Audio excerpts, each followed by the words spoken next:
Hello বন্ধুরা, সকালে উঠে ঠাকুর ঘরটা পরিষ্কার করে নিলাম। তারপরে চলে এলাম রান্নাঘরে সবজি কাটতে রান্না করবার জন্য। আজকে রান্না করব চিংড়ি মাছ দিয়ে আর পটল আলু দিয়ে।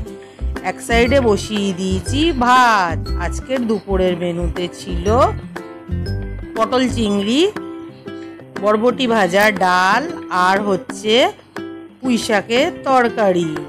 এই দিয়েই দুপুরবেলার খাওয়া দাওয়াটা শেষ করলাম। সন্ধেবেলায় বাচ্চাদের জন্য আনা হয়েছিল ধোসা, চাটনি আর সাম্বার। তারপরে চলে এলাম রান্নাঘরে রান্না করতে। রাতের খাবারে ছিল কষা কষা চিকেন আর মা করে নিয়েছিল রুটি। এই দিয়েই রাত্রিরের খাওয়াটা আমরা শেষ করলাম। এভাবেই দিনটা শেষ করলাম। বা